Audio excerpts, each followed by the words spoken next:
Muy buenos días. Gracias a Dios regresamos los domingos. Espero que empecemos a retomar más la normalidad. Sabíamos que había miembros de Árbol Plantado que no podían congregarse en sábado, ¿verdad? Así que esperamos que ya, sin esas restricciones, aquellos que no podían ahora sean libres para venir a congregarse. Y antes de empezar a estudiar, quiero compartir con ustedes que para mí el día de hoy es un día muy especial. Un día como hoy, hace 23 años, me arriesgué a perder a mi mejor amiga al pedirle que fuera mi novia. Y me dijo que sí. Cumplimos 23 años de novios, Verónica y yo. Gracias a Dios, Él nos ha mostrado su fidelidad. 4 años y medio después de ser novios, nos casamos. Pensar todo lo que iba a suceder ese día, que le pregunté si quería ser mi novia, era imposible de imaginarlo, ¿verdad? Todo lo que Dios ha hecho con nosotros, lo que nos ha enseñado, es muestra de su enorme amor y misericordia para con nosotros. Quería compartir con ustedes que para mí es muy especial este día. Hay más cosas importantes que van a pasar este día, ¿verdad? Al terminar la reunión, miembros de Árbol Plantado, tenemos una sesión especial. Se van a nombrar oficialmente los ancianos. Vamos a pasar por ese proceso. Los ancianos terminaron su periodo de prueba y es momento en que la asamblea y los ancianos actuales, que soy yo, llegamos a una conclusión. Si concluimos que la evidencia que tenemos y hemos recopilado en estos últimos 6 meses apunta que la voluntad de Dios es que Ismael y Antonio sean nombrados oficialmente ancianos, que así sea. Así que al terminar la reunión vamos a tener una pausa en lo que convives un poco, platicas y nos vamos a preparar para que después, en punto de las 2 p.m., iniciemos con la sesión para terminar el proceso de prueba de los ancianos. Acuérdense que también hay diáconos que están a prueba y vamos a ir haciendo este tipo de procesos conforme los diáconos vayan terminando sus áreas, su tiempo de prueba para confirmarlos como corresponde. Así que quería dar ese aviso nada más para que no se saquen de onda al final. Normalmente pues todos se van, pero aquí vamos a estar y alguno va a decir que va a haber fiesta o no, pues es esa reunión, ¿verdad? Ahora sí, repasemos brevemente lo que vimos la semana pasada. La semana pasada acabamos de estudiar la tercera parte del tema de mortificación. Habíamos dicho que la santidad está compuesta de 2 prácticas, mortificación y vivificación. Y dedicamos 3 semanas a estudiar mortificación. Obviamente hay más que seguir estudiando ahí. Podríamos seguir profundizando en esos temas, pero no es el propósito de lo que estamos estudiando. Estamos bajo el subtema Nueva Humanidad y estamos poniendo todas las bases precisamente para llegar al día de hoy y de aquí empezar a partir sobre lo que un cristiano debe de hacer en distintas circunstancias. Hoy vamos a estudiar la vivificación. Así que repasemos brevemente lo que dijimos el domingo pasado. Dijimos que la Escritura ordena, hagan morir todo lo que es propio de la naturaleza terrenal. Todo. Y dijimos, no podemos cumplirlo totalmente, ¿verdad? Podemos enfocarnos en hacer morir cosas específicas, áreas específicas, pero es imposible para nosotros dominarlo todo. Dominar todo lo que es propio de la naturaleza implicaría que ya no pecas. Y lamentablemente, mientras tengamos este cuerpo de muerte, como dice el apóstol Pablo, no podemos dejar de pecar. Sin embargo, la Escritura afirma que debemos avanzar de manera gradual, cada vez parecernos más a Cristo, hasta que llegue el día de la glorificación. Por lo tanto, la mortificación no es la destrucción total del pecado en esta vida. Será totalmente destruido cuando recibamos un cuerpo nuevo. La mortificación es el esfuerzo constante y continuo por hacer morir las obras de la carne hasta que llegue el fin de nuestras vidas. Siempre debemos estar luchando. Y puesto que todos pecamos, todo aquel que se diga hijo de Dios debe de practicar la mortificación. Y analizamos que a pesar de que todos pecamos, no todos pecamos de la misma manera. Algunos tienen cierta tendencia a cierto tipo de pecado y otros no. Hay áreas en las que algunos son más propensos a caer y para otros no es ningún problema. Así que si reconocemos que no tenemos la capacidad de dejar de pecar y tenemos el mandato de dejar de pecar, tenemos que esforzarnos por ir avanzando.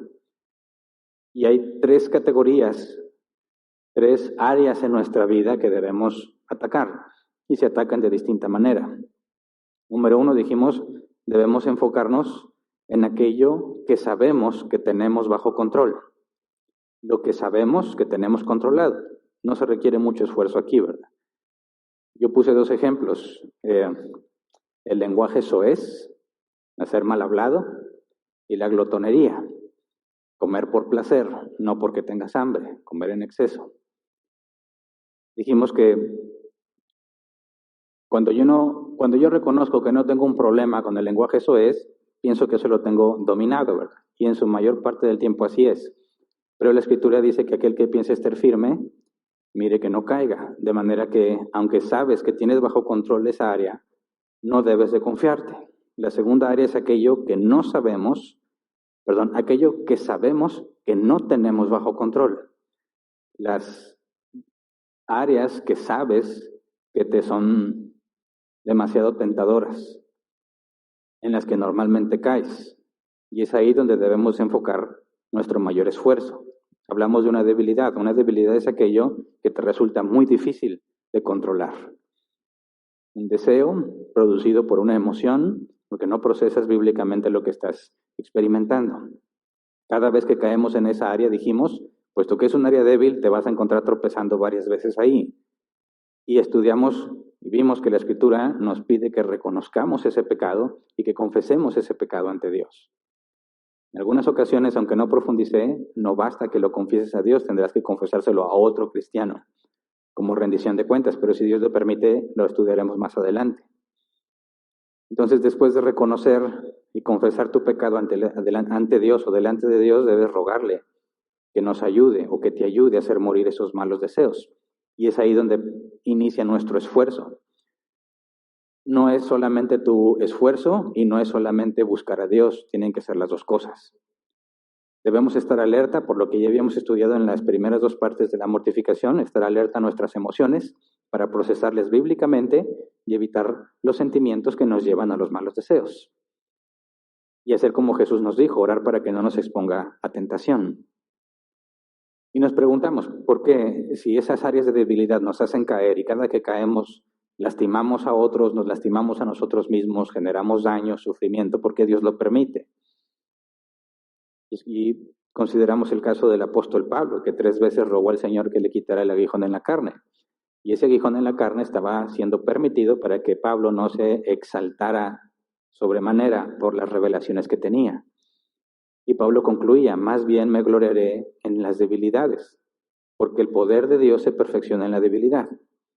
Así que si trabajamos correctamente nuestras debilidades, nos encontraremos buscando a Dios, esforzándonos por hacer lo correcto, acudiendo a Él para rogarle que nos ayude a mantenernos firmes, que nos conceda no ser expuestos a tentación, también para pedirle perdón y rogarle que nos dé arrepentimiento. De manera que cuando Dios permite una debilidad, en realidad lo que está haciendo es,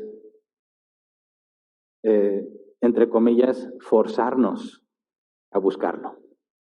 Cuando todo marcha bien, pensamos que Dios no es muy necesario, que yo hago todas las cosas bien. Cuando estamos haciendo las cosas mal, unos tienden a alejarse de Dios porque están mal, pero el verdadero cristiano debería tender a acercarse para refugiarse. Entonces, siempre que Dios permite una debilidad, vemos que en su propósito no está propiamente el hacerte caer, que eso sería parte de una tentación y Dios no tienta a nadie. Más bien Dios quiere que te esfuerces, que lo busques, que te enfoques en hacer lo correcto para que avances. Nada podemos lograr por nuestro propio esfuerzo. Se requiere nuestro esfuerzo y nuestra búsqueda continua de Dios para poder mortificarnos y cumplir con el mandato divino. Y el día de hoy vamos a estudiar la contraparte de la mortificación, que es la vivificación. Y antes de ir a la Escritura, vamos a orar, por favor, así como estamos. Señor, te rogamos que nos permitas entender, por medio de tu Espíritu Santo en nosotros, las instrucciones que has dejado en tu palabra, de manera que no nada más quede en nuestro entendimiento, sino que las apliquemos. Ayúdenos, Señor, a vernos a nosotros mismos en la Escritura, a ver nuestros defectos, a ver lo que estamos haciendo correctamente, de manera que podamos hacer los ajustes necesarios para crecer en santidad. Concédenos, Padre, no ser meros espectadores de lo que se está enseñando, sino apropiarnos, porque somos tus hijos, apropiarnos de la responsabilidad. No tratar de pasarle la responsabilidad a alguien más o culpar a alguien más por nuestras malas acciones, sino tomar la responsabilidad que nos corresponde y verdaderamente ser tus discípulos como lo has instruido. Gracias de antemano. Amén. Bueno, para empezar, recordemos de dónde tomamos los conceptos de mortificación y vivificación, porque mientras estaba estudiando en la semana me encontré algunos artículos que afirman que la mortificación y la vivificación no son temas bíblicos, y me extrañó mucho. Dicen, hablar de la doctrina de mortificación y vivificación no viene en la Biblia, y me parece asombroso que alguien afirme eso, ¿verdad? Y que vamos a Romanos capítulo 6, versículo 11 al 13. Romanos 6, 11 al 13 dice, de la misma manera, también ustedes considérense muertos al pecado, pero vivos para Dios en Cristo Jesús. Por lo tanto, no permitan ustedes que el pecado reine en su cuerpo mortal, ni obedezcan a sus malos deseos. No ofrezcan los miembros de su cuerpo al pecado como instrumentos de injusticia. Al contrario, ofrézcanse más bien a Dios como quienes han vuelto de la muerte a la vida, presentando los miembros de su cuerpo como instrumentos de justicia.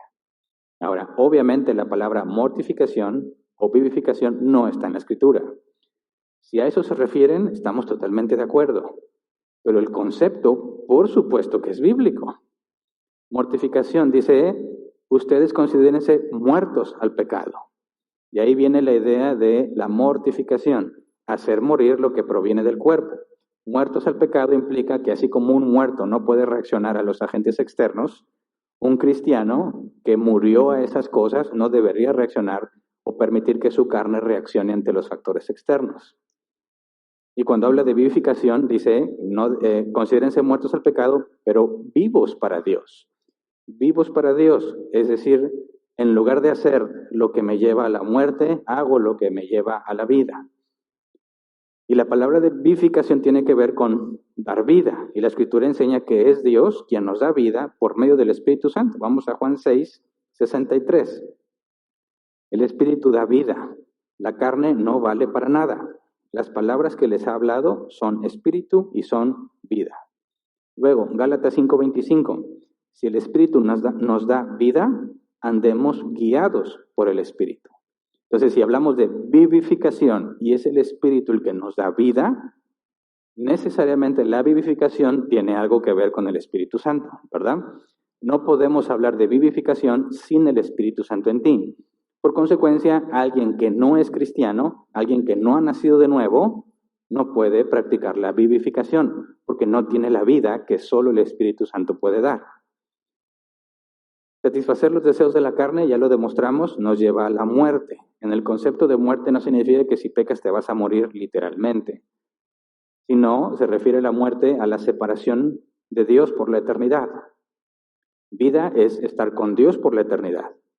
Entonces, cuando nos dice que hay muerte en nuestros cuerpos, no está hablando del hecho de perder la vida de forma natural, sino que las obras que brotan de los deseos del cuerpo, de la carne, nos llevan a la muerte, a la separación eterna de Dios. Pero lo que proviene del Espíritu Santo, fíjate bien, no proviene de nuestro cuerpo, no proviene de nosotros. Lo que proviene del Espíritu nos da vida, nos lleva a la eternidad con Dios. Romanos capítulo 8, versículo 6, Reina Valera 60, dice, porque el ocuparse de la carne es muerte, pero el ocuparse del Espíritu es vida y paz. Ocuparse de la carne te lleva a la muerte, a la separación eterna de Dios. Ocuparte en las cosas del Espíritu es vida. Es bien importante que notemos, lo bueno no brota de nosotros, proviene del Espíritu Santo.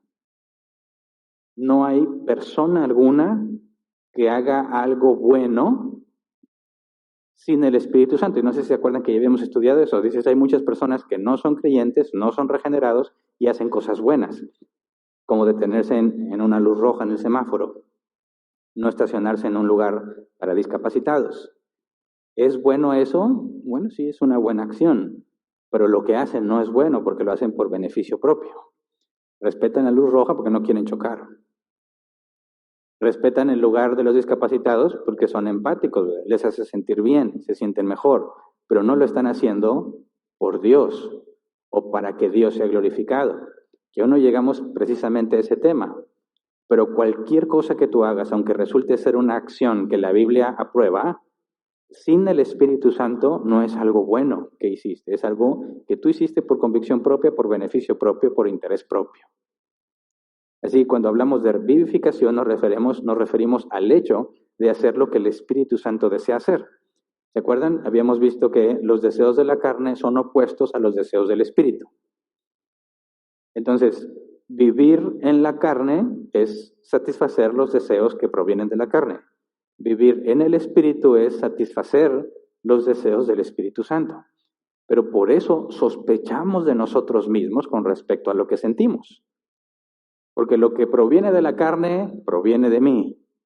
Lo que proviene de Dios no proviene de mí, sino del Espíritu Santo que está en mí.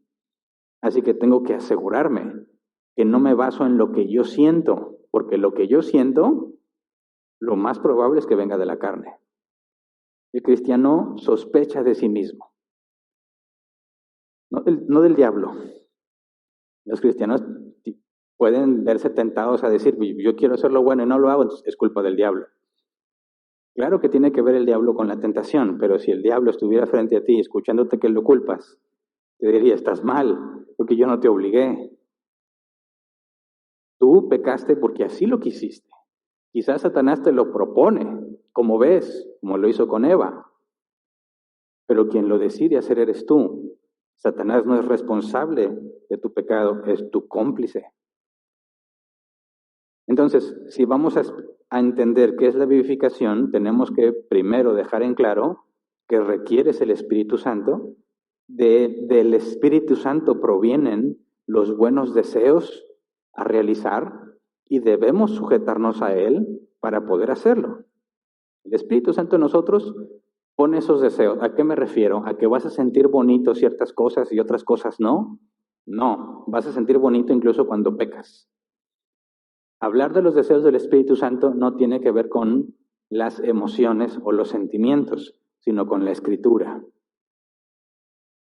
Conocer la Escritura te dice qué es lo que el Espíritu Santo desea que hagas, porque eso es lo que Dios ha ordenado en su voluntad preceptiva. ¿Se acuerdan que distinguimos dos tipos de voluntades?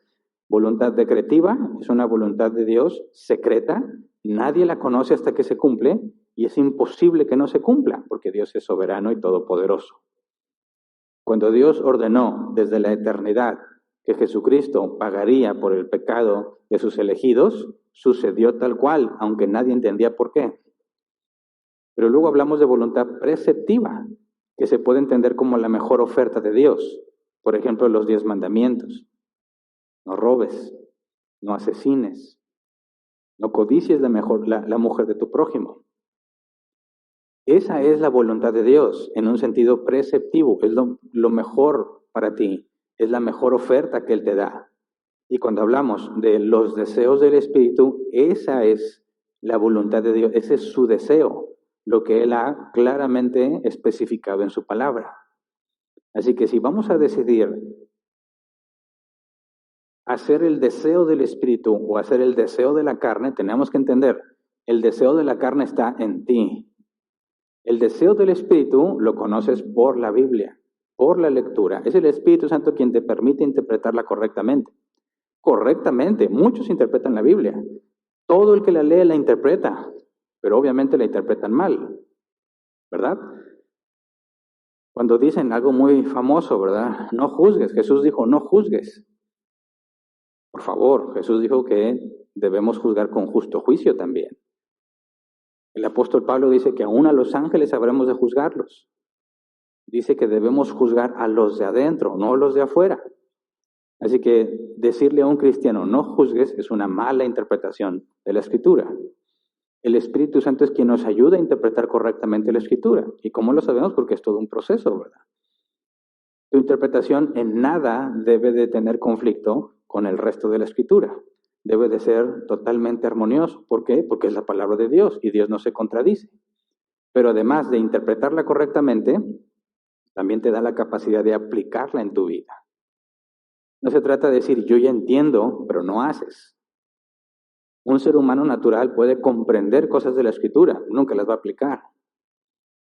Así que se requieren las dos cosas. El Espíritu Santo te permite comprenderla y te da la capacidad para aplicarla. Ahora, si te permite entender la palabra de Dios y te da la capacidad para ponerla en práctica, eso es lo que implica que te da vida. ¿Se entiende? Lo opuesto al resultado de pecar, lo opuesto a lo que la carne te pide que hagas. Entonces, si el Espíritu Santo nos da vida de esa manera, vemos lo fundamental que es conocer la Escritura, entenderla correctamente y aplicar lo que sabemos. De otra manera, de nada nos sirve. Vivir para Dios es obedecer al Espíritu Santo, hacer lo que Dios ha dicho que debemos hacer. Y lo más difícil es que cueste lo que cueste. No hay condicionamientos. ¿Vas a hacer lo bueno siempre y cuando pase esto? No, siempre debes hacer lo bueno. Pero si no conocemos la Escritura, no vamos a saber si estamos haciendo lo correcto o no. Por lo tanto, obedecer al Espíritu Santo es hacer lo que es agradable a Dios, practicar la justicia, amar a nuestro prójimo, ser pacientes, bondadosos, etc. Para poder llegar a eso necesitamos conocer la voluntad preceptiva de Dios, lo que está en la Escritura.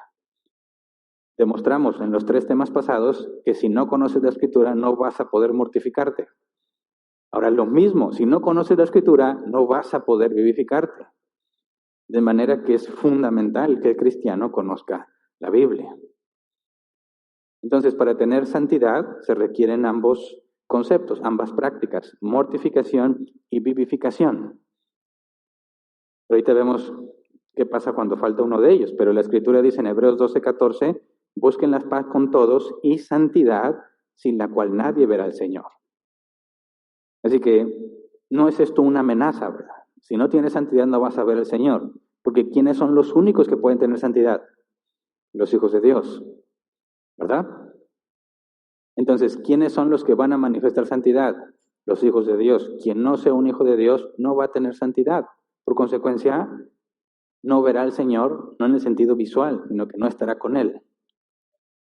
Ahora consideremos las palabras del apóstol Pablo, llegamos al ejercicio de ver cómo las llevamos a la práctica y entender la manera en que Pablo nos explica cómo debiésemos estar trabajando. Vamos a Efesios capítulo 4, versículo 22 al 32. Lo voy a leer todo completo y luego vamos viendo por partes para desglosarlo. Dice, con respecto a la vida que antes llevaban, se les enseñó que debían quitarse el ropaje de la vieja naturaleza, la cual está corrompida por los deseos engañosos, ser renovados en la actitud de su mente y ponerse el ropaje de la nueva naturaleza, creada a imagen de Dios, en verdadera justicia y santidad. Por lo tanto, dejando la mentira, hable cada uno a su prójimo con la verdad, porque todos somos miembros de un mismo cuerpo. Si se enojan, no pequen. No permitan que el enojo les dure hasta la puesta del sol, ni den cabida al diablo. El que robaba, que no robe más, sino que trabaje honradamente con las manos para tener que compartir con los necesitados. Eviten toda conversación obscena. Por el contrario, que sus palabras contribuyan a la necesaria edificación y sean de bendición para quienes escuchan. No agravien el Espíritu Santo de Dios con el cual fueron sellados para el día de la redención. Abandonen toda amargura, ira y enojo, gritos y calumnias y toda forma de malicia. Más bien, sean bondadosos y compasivos unos con otros y perdónense mutuamente, así como Dios los perdonó a ustedes en Cristo. Ahora, son muchas palabras, muchas instrucciones, pero si yo te dijera, por favor, resume todo esto que Pablo dijo en 2 palabras, ¿qué dirías? Sean santos. Porque en esto que está explicando Pablo está la mortificación y la vivificación totalmente relacionadas una con la otra. Mira, dice el primer versículo, el versículo 22, con respecto a la vida que antes llevaban, se les enseñó que debían quitarse el ropaje de la vieja naturaleza, la cual está corrompida por los deseos engañosos. Quitársela, ¿verdad? Y luego dice, ser renovados en la actitud de su mente, ponerse el ropaje de la nueva naturaleza creada a imagen de Dios en verdadera justicia y santidad. Este patrón lo vas a encontrar en el resto de los versículos. Deja de hacer algo y haz esta otra cosa. Mortifícate, vivifícate. Quítate el ropaje de la vieja naturaleza, sé renovado en la actitud de tu mente. Y luego versículo 25, por lo tanto, dejando la mentira, hable cada uno a su prójimo con la verdad, porque todos somos miembros de un mismo cuerpo. Otra vez, dejando la mentira, mortificación, hable cada uno a su prójimo con la verdad, vivificación. Dios quiere que digamos la verdad, ¿verdad? No basta con dejar de mentir, también debes decir la verdad. Dejar de mentir es algo que proviene de la carne. Me mortifico, hago que eso se muera, pero debo decir la verdad. Me vivifico, hago lo que Dios quiere que haga, lo que el Espíritu Santo me guía a hacer. Entonces, si alguien dice, pues mira, me preguntaron que si yo me había robado algo y simplemente no hablé. No dije mentiras. ¿Ya hice algo correcto? Ok, no debes decir mentiras y quedarte callado, pues te ahorra decir una mentira, pero no estás diciendo la verdad. Mortificación y vivificación. Versículo 26, si se enojan, no pequen. No permitan que el enojo les dure hasta la puesta del sol, ni den cabida al diablo. Ok, si se enojan, está hablando de la emoción. ¿Sentirte enojado es pecado? No. El problema es lo que hago con esa emoción y ya lo estudiamos, ¿verdad? Si se enojan, no pequen, mortifícate. No permitan que el enojo les dure hasta la puesta del sol, implica arregla la situación. Es algo que haces. No pecas, pero arregla la situación ese día. Mortificación y vivificación. Versículo 28, el que robaba, que no robe más, sino que trabaje honradamente con las manos para tener que compartir con los necesitados. No robes, trabaja y comparte. Versículo 29, eviten toda conversación obscena.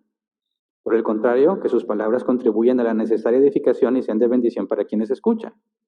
Obscena, la palabra griega aquí es sapros, sin valor, podrida e inútil. Diccionario Helps expresa lo que es de mala calidad, no apto para su uso. En nuestro idioma, decir algo obsceno normalmente tiene que ver con lo sexual, pero en el original es algo inútil, algo podrido. No necesariamente obsceno, ¿verdad? Entonces, mortificación evita toda conversación obscena, es decir, palabras que no ayudan. No necesariamente insultos, claro que los insultos están incluidos, pero muchas veces podemos decir cosas que nada ayudan aunque no estás insultando a alguien. Por ejemplo, si tienes un amigo, un hermano, un hijo que está a punto de presentar un examen final muy importante y está preocupado, y tú lo ves y dices, ¿qué te pasa? Es que tengo un examen muy pesado. ¿Examen final? Sí. ¿Y estudiaste? Más o menos. Oh, a mí se me hace que no vas a pasar. No, ya ni para qué te preocupas. O sea, tienes que estudiar bien. Si no estudias bien, ni para qué. ¿Le puedes decir eso? ¿Es un insulto? No. ¿Pero es algo útil? No. Al contrario, debe decirle, pues mira, si no estudiaste bien, aprovecha al máximo este tiempo, ruégale a Dios que te ayude a tener en la mente todo lo que leas. Estudia lo más importante, lo más fundamental y esperemos que te vaya bien. Eso es algo útil, eso es algo que edifica, que motiva a seguir esforzándose. Lo primero te desanima y te invita ya no a hacer ningún esfuerzo. Entonces, vivificarnos no es simplemente, pues yo no le dije nada malo. Pues no, no le dijiste nada malo, pero no hiciste nada bueno con lo que le dijiste. No lo estás edificando. Entonces, cuando dice, viste, en toda conversación obscena, ninguno puede decir, lo bueno que yo no digo cosas groseras. No, está diciendo, no digas nada que no sea útil. Y eso es muy complejo. Depende de cada persona, depende de cada circunstancia. ¿Qué debes decir? No simplemente omites decir, sino que tú, con tus palabras, dice, contribuyan a la necesaria edificación y sean de bendición para quienes escuchan. Debe de ser de edificación. No basta con no decir nada, tiene que ser edificante lo que digas. Versículo 31, abandonen toda amargura, ira, enojo, gritos y calumnias y toda forma de malicia. Mortificación, ¿verdad? Y luego dice, más bien sean bondadosos y compasivos unos con otros y perdónense mutuamente, así como Dios los perdonó a ustedes en Cristo. Vivificación. Me parece que el patrón es muy claro, ¿verdad? No hagas lo malo, haz lo bueno. Y este patrón no nada más está aquí, lo ves consistente en toda la Escritura. Por ejemplo, Mateo 16:24, palabras de Jesús. Luego dijo Jesús a sus discípulos, si alguien quiere ser mi discípulo, tiene que negarse a sí mismo, tomar su cruz y seguirme. Primero, niégate a ti mismo, luego sígueme. Segunda de Corintios 5:15, y Él murió por todos, para que los que viven ya no vivan para sí, sino para el que murió por ellos y fue resucitado. Lo mismo que está diciendo Jesús, ¿verdad? Ya no vivas para ti, vives para Cristo. Gálatas 2:20, he sido crucificado con Cristo y ya no vivo yo, sino que Cristo vive en mí. Lo que ahora vivo en el cuerpo, lo vivo por la fe en el Hijo de Dios, quien me amó y dio su vida por mí. Ya no vivo yo, ya no hago lo que mi carne quiere. Ahora Cristo vive en mí, su Espíritu Santo está en mí y debo hacer lo que es correcto. Hebreos 12:1. Por tanto, también nosotros, que estamos rodeados de una multitud tan grande de testigos, despojémonos del lastre que nos estorba, en especial del pecado que nos asedia, y corramos con perseverancia la carrera que tenemos por delante. Despójate del pecado y corre. Un último ejemplo, que hay más, pero un último, Tito 2:11 y 12. En verdad, Dios ha manifestado a toda la humanidad su gracia, la cual trae salvación, y nos enseña a rechazar la impiedad y las pasiones mundanas. Así podremos vivir en este mundo con justicia, piedad y dominio propio. Así que me parece muy claro que además de que se requiere mortificación y vivificación, lo primero es la mortificación. Y después de eso, la vivificación. Primero dejas de hacer lo malo y luego haces lo bueno. En ese orden, necesariamente. Si te falta algo de los dos, no tienes la santidad. Y eso es lo que puede ser muy confuso para los cristianos. Porque es común que escuchemos, no peques, no hagas esto, no hagas lo otro, no tomes, no fumes, no veas estas cosas, no vayas allá, no vayas al cine, no vayas a ver esta película, no vayas, no vayas, no vayas, no vayas. Ok. Por otra parte te dicen, ven a la iglesia, debes orar, debes leer la Biblia y todo lo que sí debes hacer. Entonces tienes una lista de cosas que no hago, una lista de cosas que sí hago. El problema es que no se nos enseña la relación entre esas cosas. Así que tenemos dos tipos de cristianos, los que se han enfocado en no hacer y los que se han enfocado en hacer. Es decir, los que buscan la vivificación, pero sin mortificación. Imagina un hombre que se congrega sin falta. No hay, ahora domingo, no hay domingos que no vaya. ¿Eso es algo bueno? Sí, se está vivificando, sí, pero vive en adulterio. ¿Sirve de algo? Vivificación sin mortificación. ¿Es útil? ¿Podemos decir que tiene santidad? Por supuesto que no. Un hombre que ora todos los días, pero siempre maltrata a su esposa. ¿Hablamos de santidad? No. Un hombre que sirve a la iglesia, siempre sirve en la iglesia, pero no soluciona los problemas en su casa. ¿Sirve? Claro que no. Hacer lo bueno sin dejar de hacer lo malo es engañarse a sí mismo. Porque esas personas siempre tienen una excusa. Y no quiero que pienses, sí, yo conozco a uno. Piensa en ti. En ti. Claro que siempre vas a conocer a uno, siempre. Pero nosotros no nos comparamos con ellos. Y ahorita voy a poner el ejemplo de por qué. Nuestra comparación es con Cristo. Tú te comparas a Cristo. Si te comparas con otro hermano, vas a decir, pues depende de quién me compare. No me acuerdo quién es el autor, pero ya han dicho que los miserables buscan a otros más miserables para sentirse felices. ¿Verdad? Estaba leyendo un artículo que decían que era muy importante sentirse motivado. Dicen que había una persona que tenía como 178 escuelas a nivel mundial, escuelas que él había formado desde cero, y vivía muy deprimido porque sentía que no había logrado casi nada en su vida. ¿Cómo que no has logrado casi nada? 178 escuelas en todo el mundo. ¿Te parece poca cosa? Dice, no, es que es nada. ¿Por qué? ¿Cómo es que llegas a esa conclusión? Porque mi compañero de cuarto ha hecho mucho más que yo. ¿Quién es tu compañero de cuarto? Elon Musk. ¿Saben quién es Elon Musk, verdad? Que pretende llevar a la humanidad a Marte. El creador de Tesla, de PayPal, muchas cosas. Has establecido 178 escuelas a nivel mundial y siente que es muy poco lo que ha hecho porque se compara con alguien que ha hecho mucho más que él. Pero eso no es lo normal. Lo que normalmente pasa es que te comparas con alguien que ha hecho menos que tú o que ha hecho más cosas malas que tú. Pues mira, sí tendré mis defectos, pero no soy como él. Él sí está muy mal. No, no estoy hablando de eso, estoy hablando de ti. Una persona que se esfuerza en hacer lo bueno, pero no se esfuerza en dejar de hacer lo malo porque ya tiene una buena justificación para eso. Voy a la iglesia siempre. ¿Es bueno que vaya a la iglesia? Sí. ¿Pero por qué estás en adulterio? Que mi esposa no me ama. Estoy solo.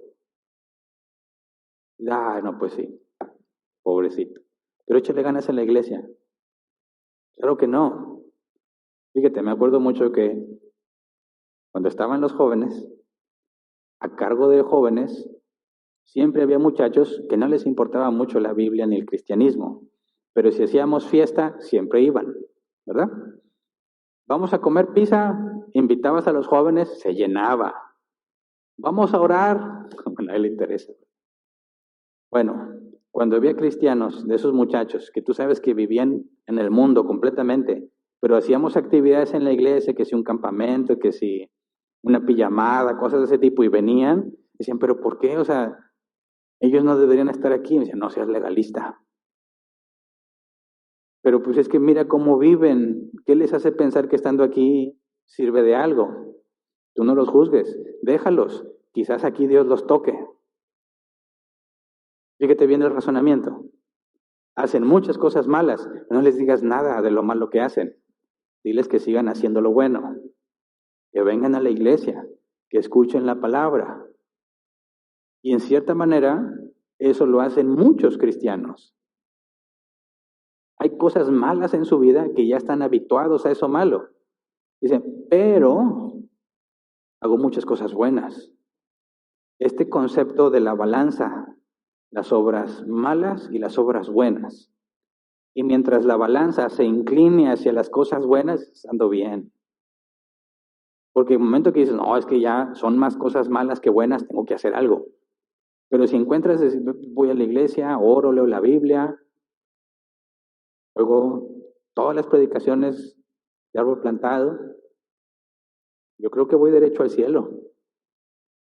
Y la vida pecaminosa que llevas, a la cual no te enfocas en destruirla, no trabajas en mortificarte, mira, al final de cuentas Dios se va a dar cuenta que hiciste más cosas buenas que malas y te va a perdonar. Y esa es la filosofía de muchos cristianos, de muchos que ni siquiera son cristianos, en otros sistemas de creencias como el judaísmo, llegaron a ese concepto. Pero ¿cómo puede ser que Dios sea justo? Si al momento de juzgar te dice, pues Hernán, hiciste muchas cosas malas, pero hiciste más cosas buenas, así que te doy permiso de que entres al reino de los cielos.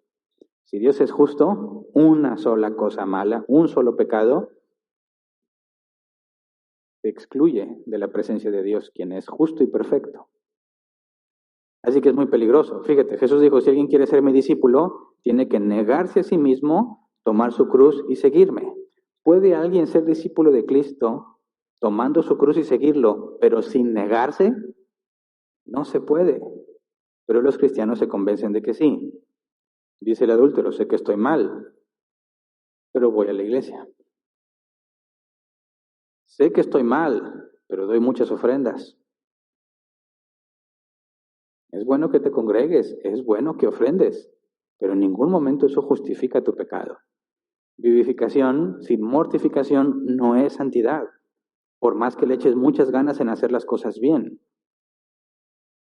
Vivificarte sin mortificarte es engañarte a ti mismo. Por ejemplo, Mateo 7, 22 al 23. Muchos me dirán en aquel día, Señor, Señor, ¿no profetizamos en tu nombre y en tu nombre expulsamos demonios e hicimos muchos milagros? Entonces les diré claramente, jamás los conocí, aléjense de mí, hacedores de maldad. Los que estamos estudiando juntos en Éxodo, el libro de Éxodo los martes, analizamos qué significa decir el nombre de una persona 2 veces en hebreo.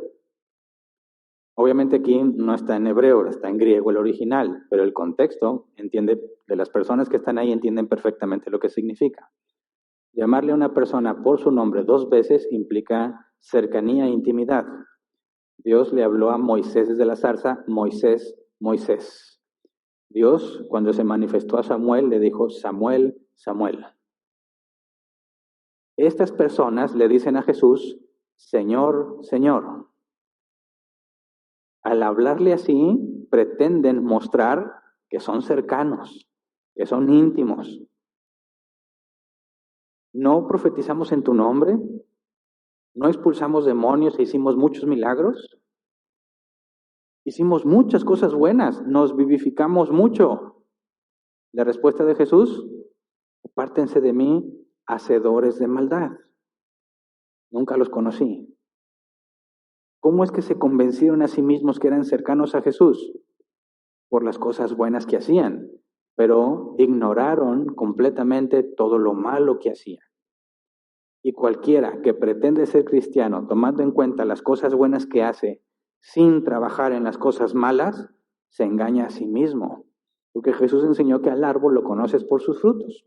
Y dices, pues está muy complejo porque hace cosas buenas y hace cosas malas. Un cristiano también hace cosas malas, ¿verdad? Sí, también. Entonces, ¿cuál es la diferencia? La práctica. ¿Se acuerdan? Nadie que practica el pecado es hijo de Dios, dice la Escritura. La práctica es la frecuencia de la obra. Normalmente lo haces, es lo normal en tu vida. Cuando Jesús les dice hacedores de maldad, está dejando en claro, esa es la verdad de ustedes, esa es la práctica común de ustedes. Porque si no te mortificas, te acostumbras al pecado. Es muy fácil verlo. ¿Quién de ustedes puede reconocer que deja de mortificarse con facilidad? Dejo de pensar en lo malo que estoy haciendo y me acostumbro. Bien fácil. ¿Te parece mucho en la escuela? Bueno, depende también de dónde estudiaste. Hay lugares que no requiere tanto esfuerzo. Estás en un lugar donde requiere mucho esfuerzo. Tú mismo sabes que si tienes un examen en 5 días y quieres estudiar un día antes, te va a ir mal. Pero si estudias 5 días antes, tienes mucha más posibilidad de que te vaya bien. Y cuando tú sabes que faltan 5 días y no estás estudiando, al principio te preocupas. Te mortificas no en el sentido bíblico, sino en el sentido de nuestro idioma. Y dices, no he estudiado. Pero esta serie está muy buena y vale la pena. Y me aviento los 6, 7 capítulos seguidos. Al principio te preocupa que no estás estudiando, después te acostumbras y ya ni te preocupas. Presento el viernes que estamos, miércoles, todavía hay tiempo. Presentes el viernes que estamos, jueves en la mañana, todavía tengo tiempo. Jueves en la noche, Señor, ayúdame, Señor, a pasar el examen. Ayúdame, Señor. ¿Te das cuenta? Cómo no mortificarte, no asegurarte de dejar de hacer lo malo, te lleva exactamente a esta misma posición. ¿Cómo te atreves? Yo digo, yo lo hice muchas veces. ¿Cómo nos atrevemos a decirle, Señor, ayúdame? Cuando no te importó hacer lo que debías hacer 4 días antes. Es muy fácil engañarse a sí mismo pensando que porque hacemos cosas buenas, como orar antes del examen, entonces ya todo lo malo que hice va a desaparecer. Puedo engañar a Dios. Es absurdo. Cuando tenemos esto, que nos esforzamos por vivificarnos, pero no nos mortificamos, llevamos una doble vida. Son personas con doble vida. ante la iglesia parecen cristianos. En su vida personal, claramente no lo son. Pero casi nadie vemos esa vida personal. Lo que vemos es el disfraz que se pone, ¿verdad? Y nos llevamos grandes sorpresas cuando las cosas salen a la luz, porque no te lo esperabas, porque todo parecía que era un verdadero cristiano. Pero cuando sale a la luz lo que estaban haciendo, dices, ah, caray, este nunca fue cristiano. Pero aprendió a comportarse como los cristianos, aprende a hablar como los cristianos, aprende a imitar lo que los cristianos hacen y están plenamente convencidos de que lo son. Me parece que de los 3 tipos de personas que habrá en los días finales, este es el peor caso. El primer tipo de persona es aquel que sabe que es salvo. El segundo es aquel que sabe que no es salvo. Él no espera nada de Dios. El tercer tipo es el que piensa que es salvo, pero no lo es. Honestos. Son muchos en las iglesias que a simple vista parecen cristianos, hacen cosas positivas, pero en su vida privada no lo son. Hace poco salió a la luz el caso de un apologeta muy famoso a nivel mundial. Un hombre que escribió muchos libros, ayudó a muchas personas, defendió el cristianismo en los foros más importantes a nivel mundial, y después de muerto salió a la luz que tenía una doble vida. Practicaba la inmoralidad sexual durante muchos años. En algunas ocasiones se le confrontó y nunca lo reconoció, y murió ocultando su pecado. La pregunta es, ¿era cristiano? Por supuesto que no. Pero hizo muchas cosas buenas, sí, pero no hay santidad sin vivificación y mortificación. Y si no hay santidad, no eres de Dios, punto. Si tienes el Espíritu Santo, debe haber santidad en ti. No la hay, no tienes el Espíritu de Dios. Nadie debe engañarse a sí mismo. Así que no importa qué tantas buenas razones tengas, si no estás trabajando activamente en hacer morir los deseos de la carne, de nada te sirve todo lo bueno que haces. De hecho, lo único que normalmente provoca eso es ensuciar el Evangelio. Ahora, al revés, ¿qué tal si me esfuerzo en la mortificación pero no en la vivificación? Bueno, esto normalmente era el problema de los fariseos. Mateo 23, versículo 23 al 28. Ay de ustedes, maestros de la ley y fariseos hipócritas. Dan la 10ª parte de sus especias, la menta, el anís y el comino, pero han descuidado los asuntos más importantes de la ley, tales como la justicia, la misericordia y la fidelidad. Debían haber practicado esto sin descuidar aquello. Guías ciegos, cuelan el mosquito pero se tragan el camello. Ay de ustedes, maestros de la ley y fariseos hipócritas. Limpian el exterior del vaso y del plato, pero por dentro están llenos de robo y de desenfreno. Fariseo ciego, limpia primero por dentro el vaso y el plato, así quedará limpio también por fuera. Ay de ustedes, maestros de la ley y fariseos hipócritas, que son como sepulcros blanqueados, por fuera lucen hermosos, pero por dentro están llenos de huesos de muertos y de podredumbre. Así también ustedes por fuera dan la impresión de ser justos, pero por dentro están llenos de hipocresía y de maldad.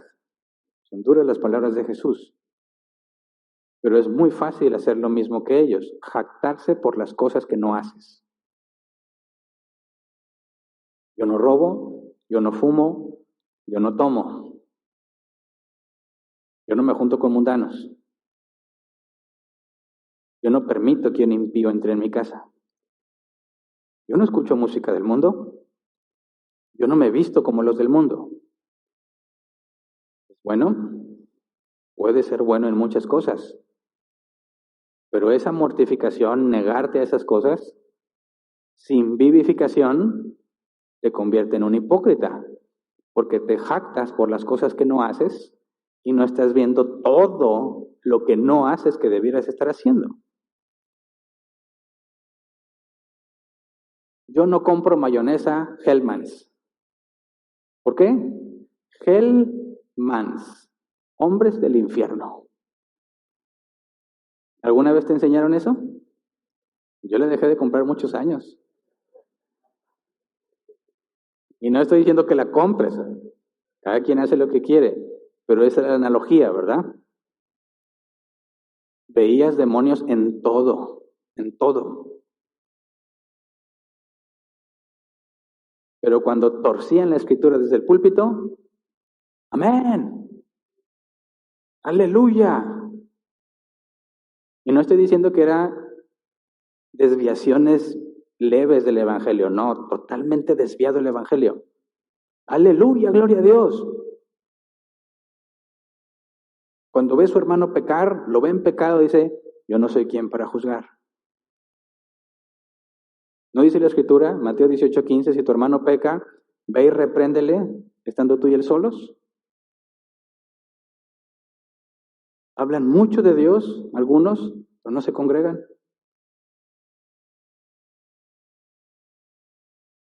¿De qué te sirve? Se esfuerzan mucho en la mortificación y eso les da apariencia de justicia. Parece que son bien cristianos por las cosas que no hacen, pero no están poniendo atención en todo lo que deberían estar haciendo. Es cuando Jesús les dice, deberían de hacer esto, pero sin dejar lo otro. Sí, debes sacrificarte. Debes hacer todo este tipo de sacrificios por las cosas de Dios, pero también la misericordia, también el amor, también el dar, el edificar. Se vuelve muy peligroso. Nos convertimos en una especie de legalistas. Cuando nos enfocamos en todo lo que no debes de hacer y perdemos de vista lo que sí debes hacer. Jesús los describe así, hipócritas. No se atreven a tocar una botella de cerveza. Son prontos para decir, los cristianos no hacemos eso. ¿Verdad? Ver un cristiano con un cigarro en la mano, ni Dios lo mande. ¿Verdad? Pero sí vemos a los cristianos cometiendo otro tipo de pecados sin tantita vergüenza y sin sentirse mal por eso. Pero como voltean a ver los demás, tú fumas, estás en pecado. Tomas, pecado. Y al mismo tiempo ellos están pecando y no se dan cuenta.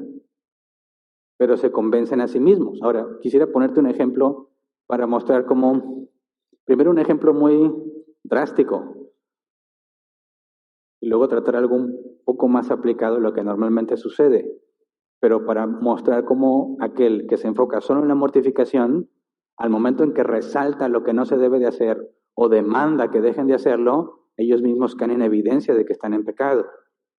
Me acuerdo mucho y no se me va a olvidar. Una congregación en la que yo estuve, éramos muy poquitas personas, invitaron a un predicador. Se tenía la costumbre de que hoy alguien predica, pásele a predicar. Y era una moneda al azar. ¿Quién sabe qué va a decir este hombre? Pero dice que es cristiano y que es predicador, que predique. Y ahí estamos escuchando la doctrina de ese hombre y llegó al punto de la santidad. ¿Cómo deben de vestirse los cristianos? ¿Alguna vez te topaste en una librería bíblica el manual para saber cómo deben de peinarse los varones de Dios? No, ¿verdad? Por cómo están peinados veo que no. Era un manual ilustrado, paso por paso. Número 1, tomas el peine. Número 2, trazas la línea. Y luego para el otro lado, sin químicos, todo tiene que ser natural. Al estilo Benito Juárez, haz de cuenta.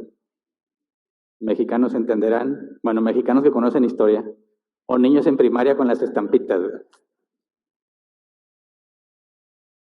Así, si no, pecas. ¿Cómo debe de vestirse el hombre? ¿Cómo debe vestirse la mujer? Bueno, entró en ese tema y este predicador tuvo a bien decir, a ver muchacha, tú pasa al frente. Pasa una muchacha, una señorita. Por favor, ponte aquí, ya estamos viendo pues, a qué ejemplo nos va a dar. Por favor, separe los pies a la altura de los hombros y levante sus manos. Pues, ¿qué va a hacer? Y luego pidió a los que estamos, que no éramos muchos, que ven en ella. No sé, no planchó el pantalón. ¿Qué? Fíjense bien, ¿qué ven en ella? Reconózcanlo, confiésenlo. Se ven sus partes privadas. Sí, mira, se ve toda la silueta de su cuerpo. No era un pantalón ajustado el que tenía la señorita. Eso es pecado. Ahora siéntate, pasa mi esposa, pasa la señora con una falda larguísima. Haz lo mismo, separa los pies a la altura de los hombros, levanta las manos, ¿qué le ven a ella? Nada, porque ella es una santa. Entiendo el concepto de la ilustración, pero dime, ¿hay algo mal en eso que acaba de hacer? ¿Mm? Resulta que esta muchachita es la primera vez que iba a la iglesia. Su familia asistía de repente, pero como ella esta vez sí se animó, fueron. Y le tocó esa experiencia. ¿Hay algún problema en lo que este hombre está haciendo al jactarse de cómo su esposa es una santa por cómo se viste y esa muchacha inmunda no lo es? Sí. Claro que si uno peca hay que reprenderlo. Pero dice la escritura en Mateo 18:15, si tu hermano peca, ve a solas con él y hazle ver su falta. Si te hace caso, has ganado a tu hermano. ¿Por qué a solas? Por amor. Porque quizás ese pecado no lo tiene consciente, no lo hizo con intención. Quizás no entiende, aún no sabe, y no hay por qué exhibirlo, sino que hay que buscar el primer paso, a solas. Esto está mal. La escritura enseña esto. Ahora, podemos entrar en dilemas, si el pantalón, qué tipo de pantalón, etcétera, pero en ningún momento la Biblia prohíbe los pantalones. Entonces, ¿cómo puede ser posible que este hombre, al momento en que trata de demostrar la santidad, queda en evidencia de que no la tiene? Porque aunque se jacta de lo que ellos no hacen, al mismo tiempo están dejando de hacer lo más fundamental, amar a tu prójimo. Entonces, fíjate la profunda sabiduría de Jesús cuando dice, si tu hermano peca, ve y repréndele a solas. Las dos cosas, tienes que ir a hacer lo correcto, pero al mismo tiempo de que señalas el error, lo proteges y lo haces con amor. No es hasta el tercer paso que entonces se dice a la asamblea. ¿Qué hacen muchos en las redes sociales cuando se ponen a debatir por posturas doctrinales? No es un debate, es una lucha de ver quién humilla más al otro. Burlándose, mofándose de la persona, menospreciándolo porque cree cierta cosa. Totalmente opuesto a lo que debieras estar haciendo. Cuando tratas con una persona que está mal y tú estabas mal, no puedes olvidarte que estabas exactamente igual que él. Y que si no fuese por la misericordia de Dios, no verías el problema. Pero es tan sencillo y es tan gratificante burlarte, ¿verdad? Te hace sentir superior.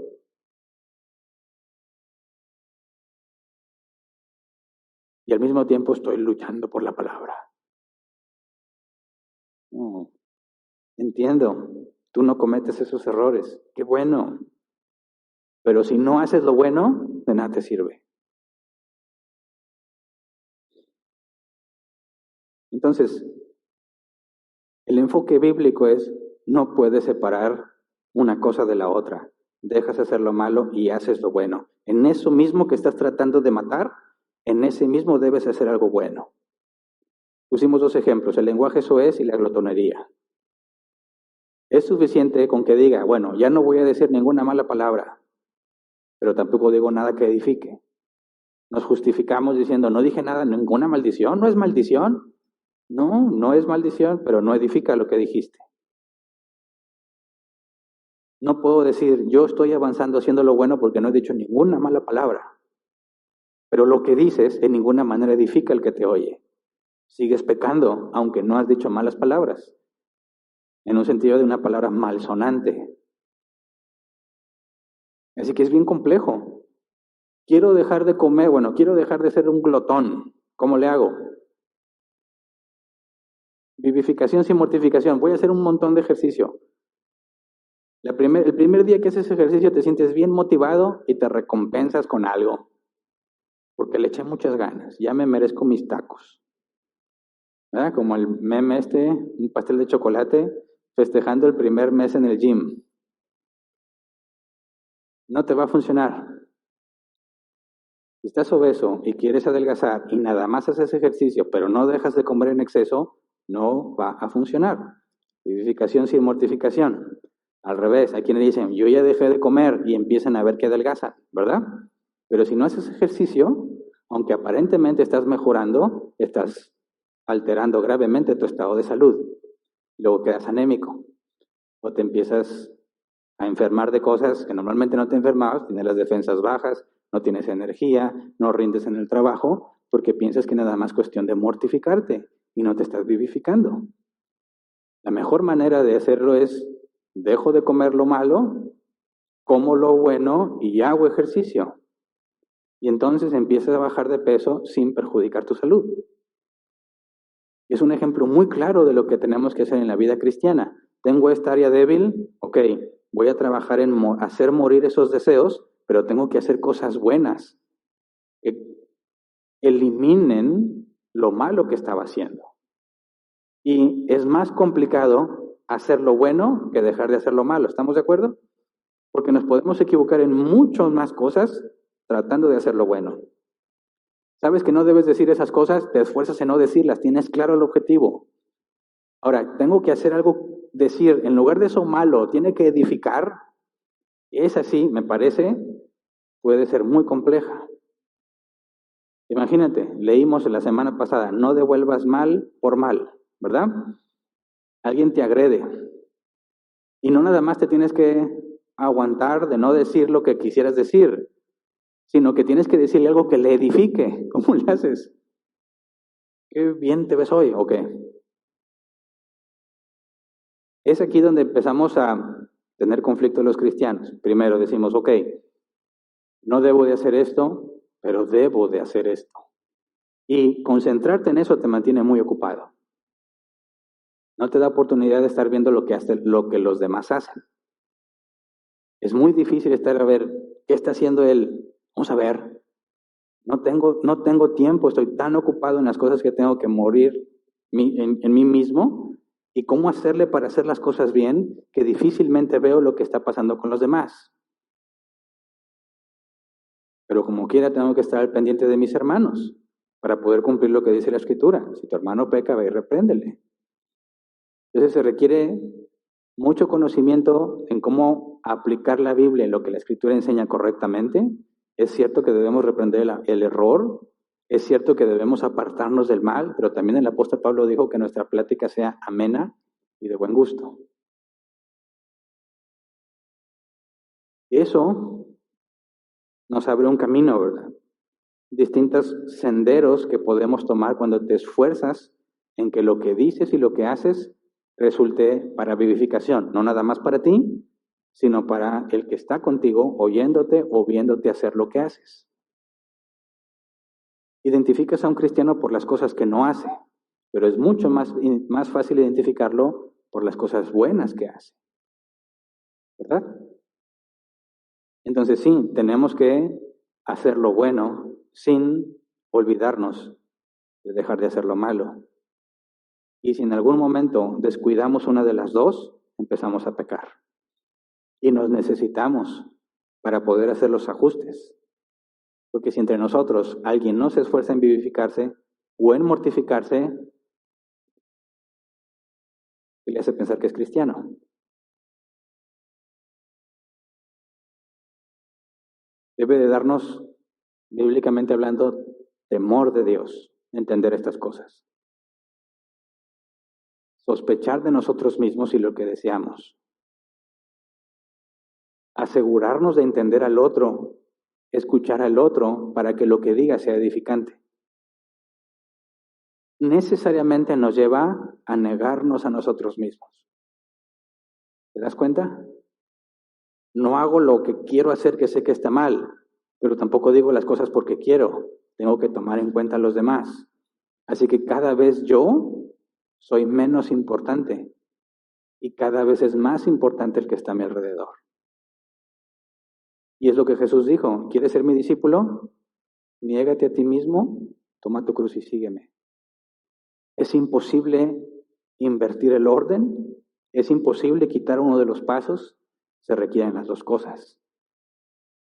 Y una característica de todo el que está pensando en vivificarse es saber escuchar, saber percibir. Cuando alguien se te acerca, escucha, percibe. ¿De qué está hablando? ¿Hay un problema? ¿Es una queja? ¿Qué es lo que está tratando de explicar? Porque tu responsabilidad no es decir lo que crees o lo que sientes, sino decirle algo que lo edifique. ¿Se entiende? Y muchas veces, como en el caso de Jesús con los fariseos, lo más edificante que pudo decirles Jesús fue hipócritas. ¿Por qué? Porque es necesario que nos digan la verdad. Es duro escucharla, ¿verdad? Es duro escuchar la verdad. Pero ¿cómo puede ser mi hermano, si no me la dice? Así que el verdadero amor no oculta la verdad, pero al mismo tiempo encuentra la manera apropiada de decirla. ¿Cómo debe reaccionar un cristiano? Va a depender de muchas circunstancias. Es lo que queremos analizar con detalle. ¿Estás debatiendo sobre si la salvación se pierde o no? ¿Hay alguien aferrado que sí se pierde? ¿Tú le quieres demostrar que no? ¿Cuál sería la manera correcta? ¿Dejando en evidencia su ignorancia? ¿O buscando explicarlo de manera que él entienda? ¿Cuál es más fácil? Evidenciar su ignorancia, ¿verdad? Es mucho más fácil, no requiere esfuerzo. Explicarle de manera que me entienda es mucho más complicado. Porque aparte cada cabeza es un mundo, ¿verdad? Así que ahí tenemos mucho que analizar. Y es lo que, si Dios lo permite, haremos en las próximas semanas. Todo lo que hacemos, todo lo que decimos, va a ser tomado en cuenta. Cada palabra ociosa que sale de nuestra boca va a ser juzgada. A la hora que hablamos con hermanos o con no cristianos, tenemos que asegurarnos que lo que decimos sea edificante. Si hablamos con el que nos ataca, tenemos que buscar la manera de que lo que decimos sea edificante. Lo que hacemos, la manera en que nos comportamos, se percibe. Los demás aprenden cómo es Dios viéndote a ti, y eso es terrible. Porque podemos ser los responsables de una imagen de Dios torcida por nuestras acciones incorrectas. La gente dice que el cristianismo es una farsa por lo que los cristianos hacen. Tenemos mucho que hacer, ¿verdad? Igual, es imposible para nosotros, pero su Espíritu Santo en nosotros nos capacita para hacerlos. Tenemos que hablar la verdad, pero con amor. Debemos dejar de hacer lo malo y hacer lo bueno. Y todos aquí deben estar conscientes de que hemos fracasado rotundamente en cumplirlo. Y eso nos debe hacer humildes. Señor, por favor, ten compasión de mí. No soy lo que debo ser. No estoy haciendo todo lo que debería hacer. Estoy haciendo cosas que no debería hacer. Líbrame de mí mismo. ¿Entiende? Esa es la oración de un hijo de Dios. Si te pones a decir, Señor, te pido esto y te pido lo otro y te pido así, te pido así. Yo creo que me merezco así y así. Estás muy, muy, muy mal. Tu principal prioridad es, permíteme ser lo que debo ser. Porque los demás te conocen a ti por medio de mí. Y cometo muchos errores. ¿Eres papá? Tus hijos aprenden a conocer a Dios por medio de ti. No eres papá, pero tienes cónyuge, estás casado, ya seas esposo o esposa, tu esposo aprende a conocer a Dios por medio de ti.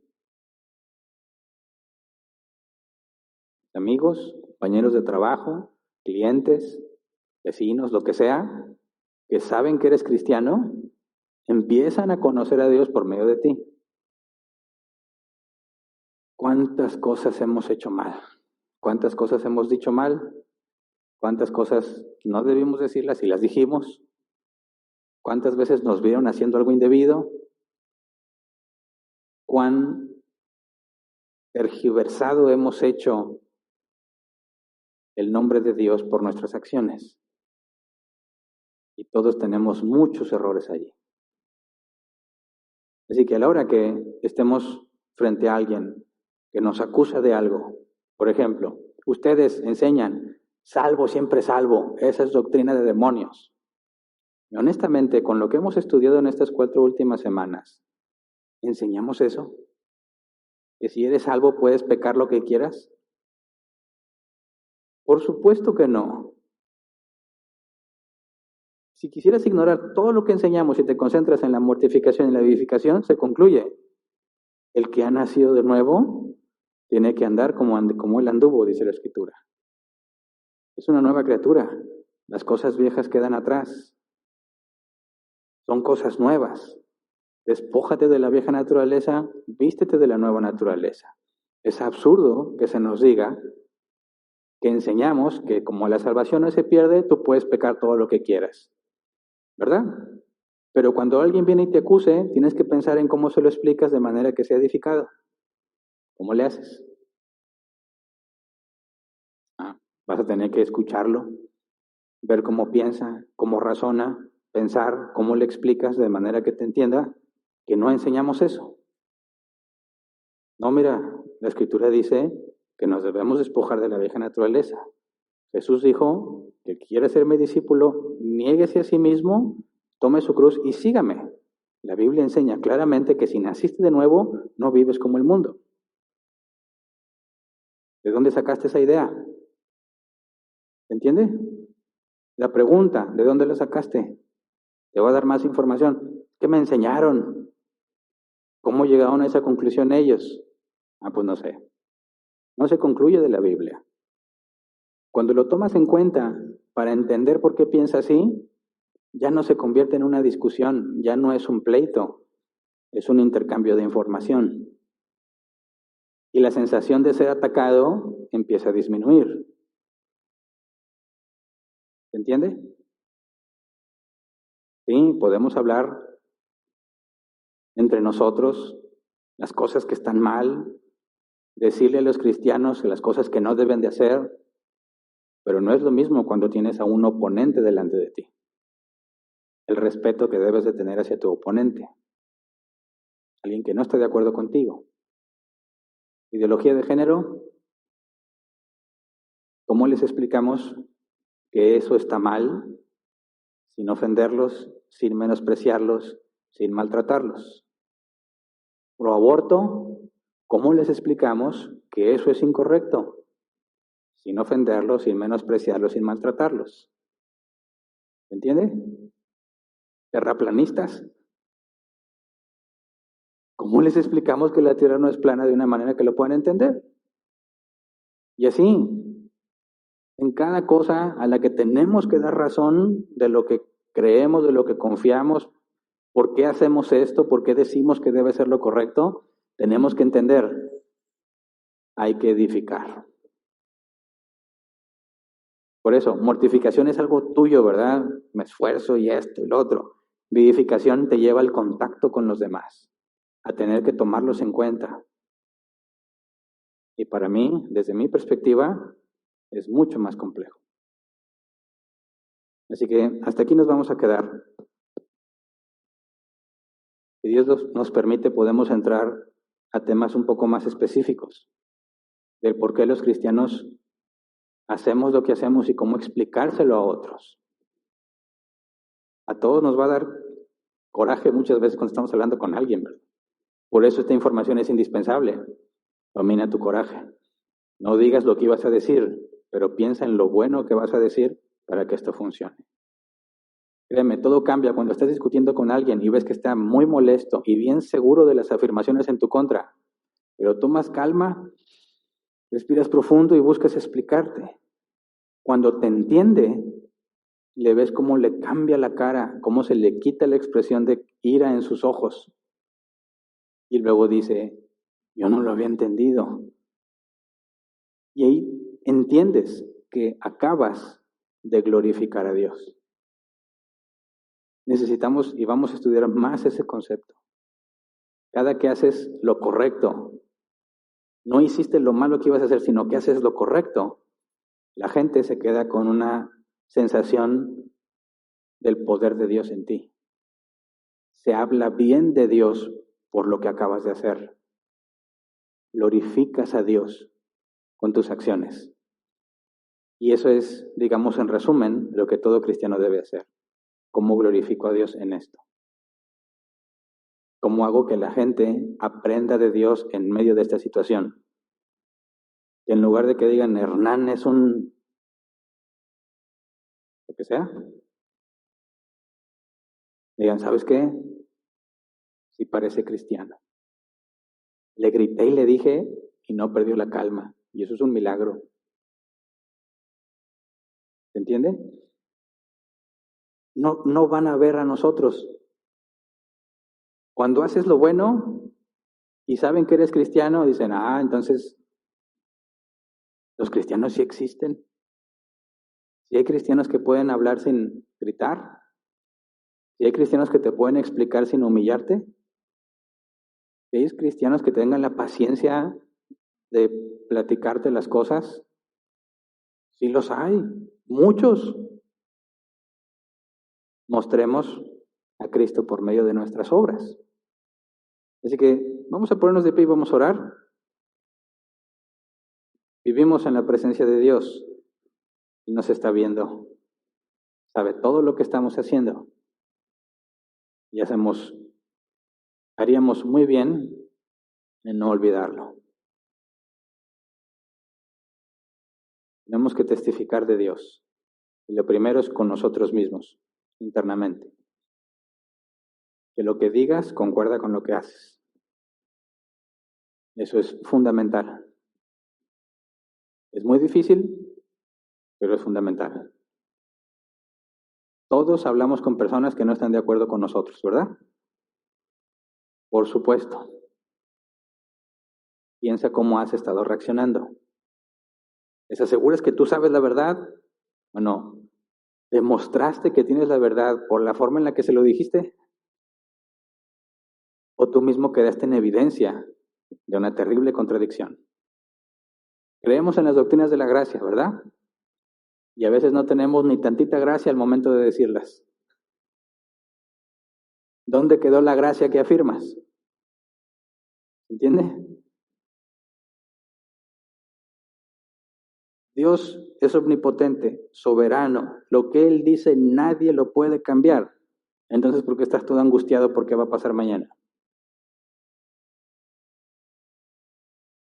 ¿Se entiende? Estos temas bíblicamente son necesarios para humillarnos. Es necesario, como dijo Juan el Bautista, que yo mengüe y Él sea exaltado.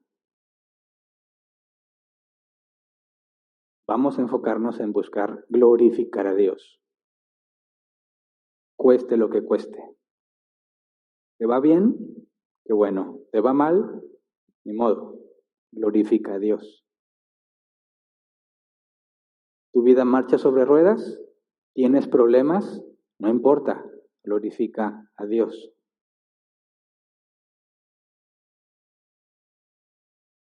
Necesitamos mucho del Espíritu Santo. Así que vamos a orar. Señor, ten misericordia de nosotros. Como dice el salmista, aparta tus ojos de nuestro pecado. No tomes en cuenta nuestras rebeliones, Señor. Hemos ensuciado tu nombre muchas veces. Cuando nos jactamos por las cosas que no hacemos, cuando pensamos que podemos encubrir nuestra maldad haciendo cosas buenas. Queremos glorificar tu nombre, Señor. Queremos ser como los apóstoles, que decían de ellos, son hombres sin conocimiento, son hombres ignorantes, pero se ve que han estado con Jesús. No queremos, Señor, que los ojos estén en nosotros, sino en ti. Muchas veces con nuestras malas acciones hemos dañado el Evangelio. Hemos hecho que las personas tengan un concepto más corrupto del que tenían, poniendo estorbo a tu palabra. Sabemos que para ti nada es imposible, Señor. Y el que tú has llamado lo traerás al tiempo que has señalado. Pero no queremos ensuciar tu nombre. Queremos, Señor, que por medio de las cosas que hagamos, se generen acciones de gracias a ti. Que cuando hacemos lo bueno, las personas digan gracias a Dios por lo que hiciste. Que podamos tener paciencia con aquellos que no piensan igual que nosotros. Que sepamos escuchar al que nos acusa para encontrar la manera más apropiada de explicar lo que necesitamos expresar. Enséñanos a dominar nuestros impulsos negativos y hacer lo correcto, Señor.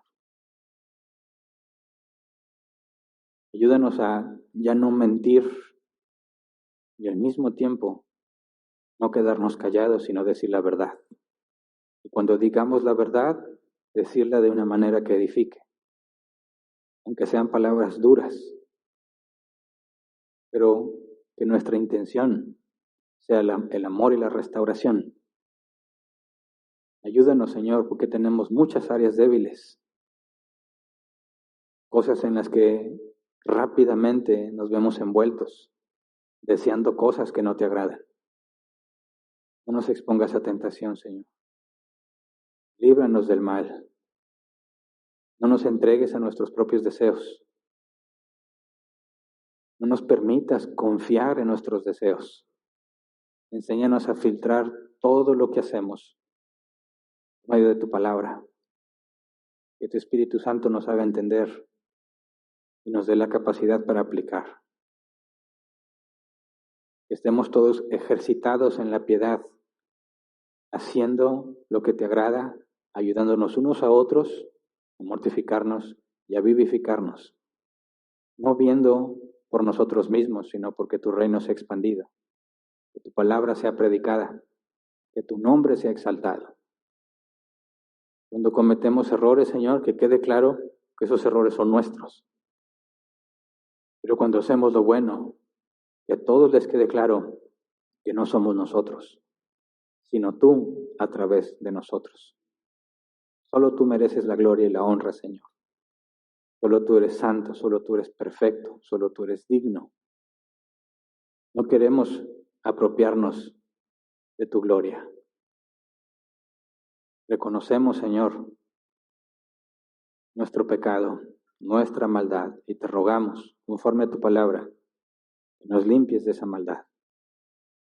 Que tu Espíritu Santo nos capacite para ir creciendo, para cada vez entender mejor tu palabra, para cada vez aplicarla de la manera correcta, para nuestro beneficio y para el de todo el que nos rodea.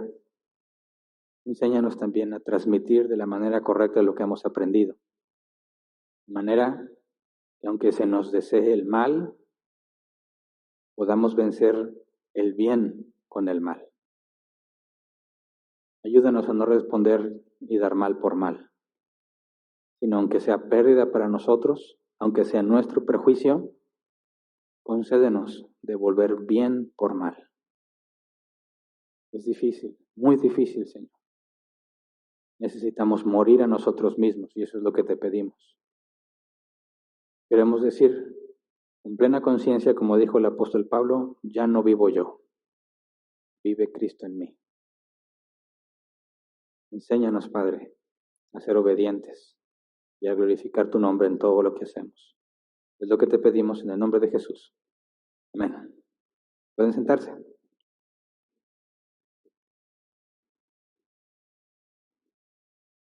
Pasemos a la sección de preguntas.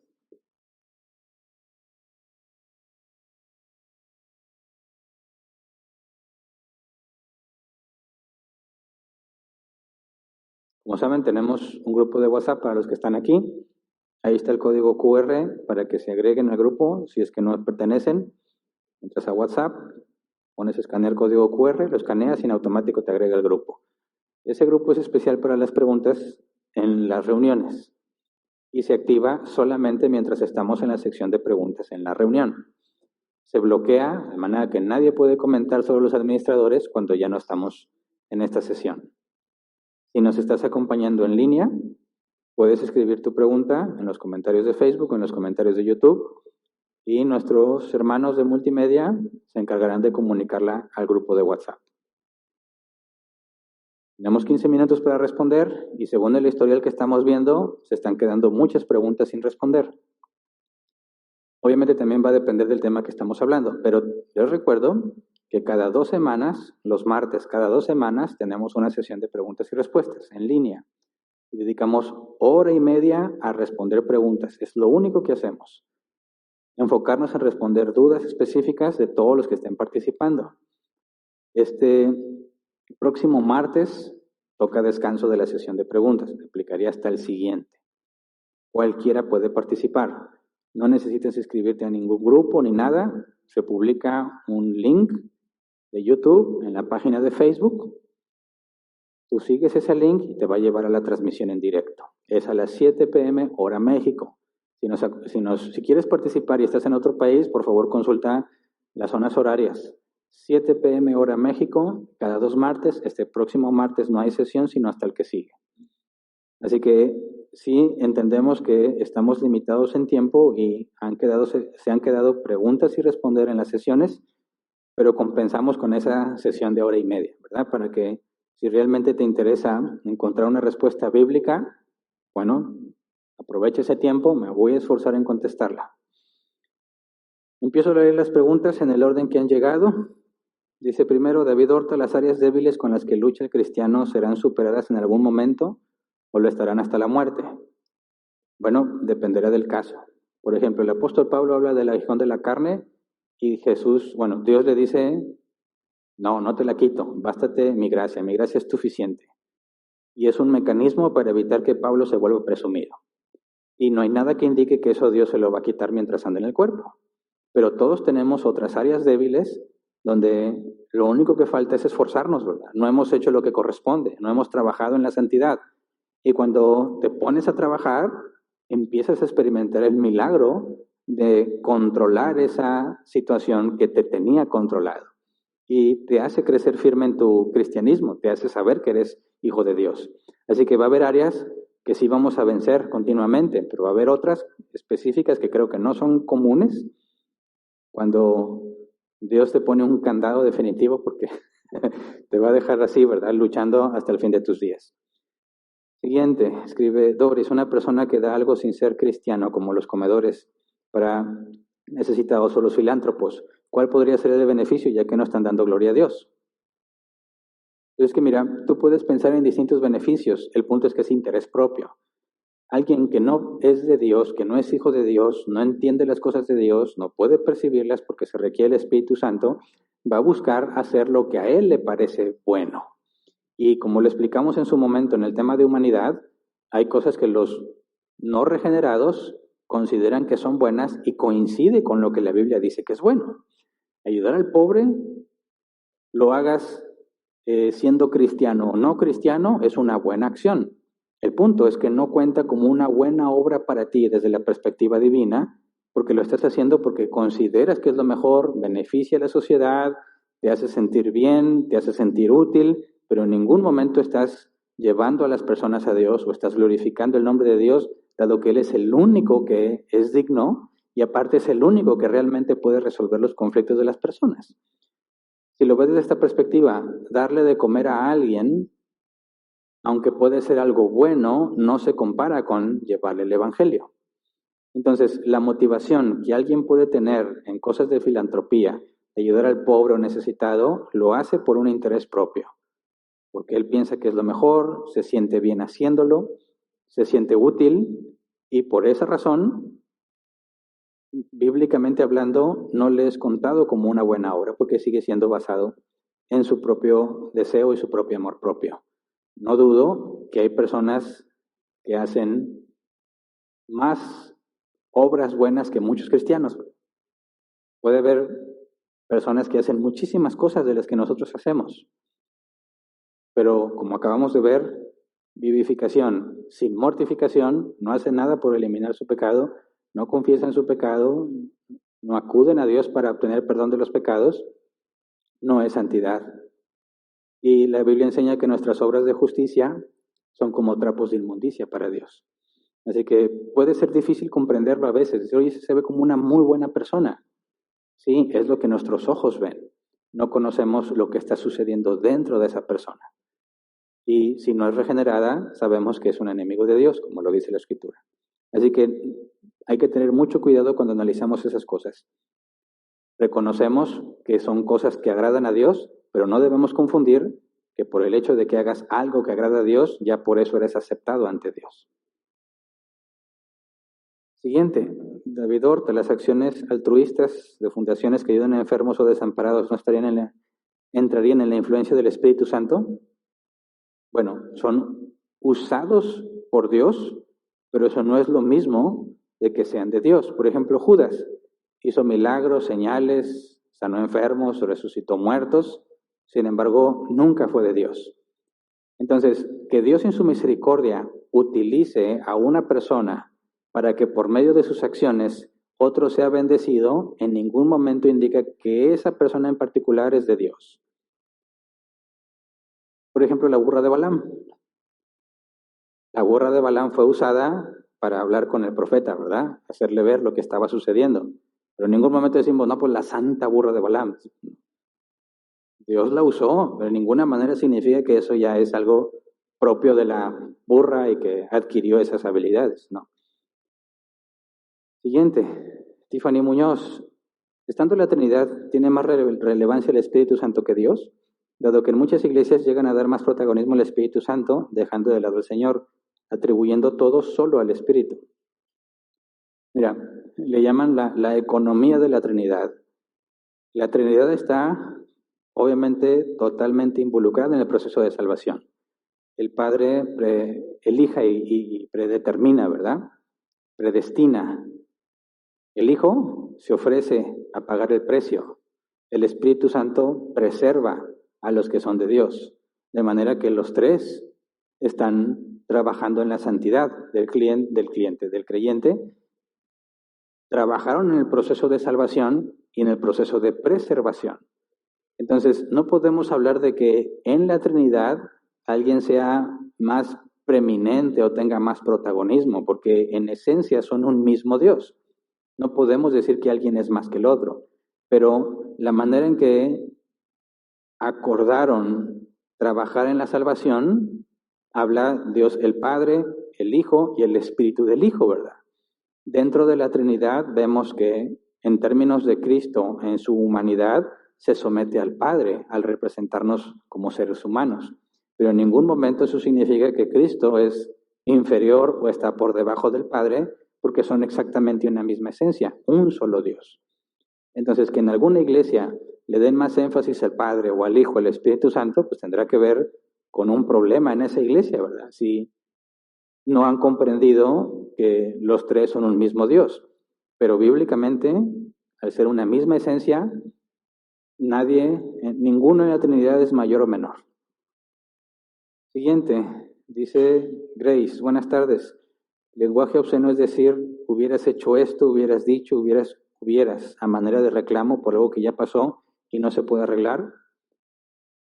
Pues sí, no por la palabra en sí, sino por la circunstancia, ¿verdad? Una palabra obscena, en el sentido de la palabra griega, que es inútil, puede ser, te lo dije.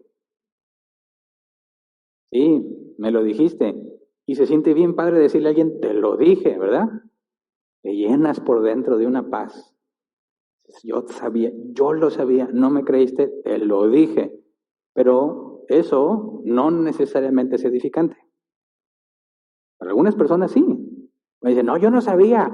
Te lo dije. No, no sabía. Le estás diciendo la verdad. No es lo mismo que dices, es que me equivoqué. Yo te lo dije, ¿a poco no? Te estás tratando de poner encima de él y humillarlo. Entonces, no es precisamente la palabra, y ese mismo argumento lo usan muchos creyentes y no creyentes. Dicen, pues yo digo maldiciones, pero nadie se ofende. Pues es que no se trata de eso tampoco, ¿verdad? Y yo puedo estar diciendo aquí, Dios me libre, pero me ha pasado que me escriben de otro país, es que dijiste algo que es ofensivo allá. Ya, perdón, quizás dije algo malsonante para, no sé, los argentinos, para los españoles, y aquí en México no lo es. Entonces, no fue mi intención ofender, aunque terminé quizás ofendiendo. Entonces, es muy complejo hablar y edificar a todos, ¿verdad? Entonces, se tiene que considerar la situación, las palabras, con quién estás hablando y lo que dices para determinar si eso edifica o no. Siguiente. Oscar Vega, en el ejemplo donde se comete un error delante de toda la congregación, sin afán de humillar, según lo que vemos con Pablo y Pedro, se debe de brincar a exponerlo delante de los que escucharon, a diferencia de cómo en su ejemplo se toma parte. Bueno, cuando Pablo reprende a Pedro, lo hace públicamente y no lo tomó a solas, porque el error se cometió a vista de todos, ¿verdad? Es como ha sucedido algunas veces, que yo estoy aquí hablando y digo un versículo mal dicho y luego me interrumpía Humberto. Hernán, ese no es el versículo, es este otro. Ah, ok, gracias, me corrijo. Oh, Hernán, dijiste que a Moisés lo subiste al sicómoro y a Saqueo lo subiste al arca, ¿verdad? Ah, ese no ha pasado, es un ejemplo ficticio. Voy a decir, ¿cuándo? No ha pasado. Aplicaría que diga, Humberto, Hernán, ¿tienes unos minutos para hablar contigo? Y no les diga a ninguno de ustedes que Moisés no se subió al sicómoro.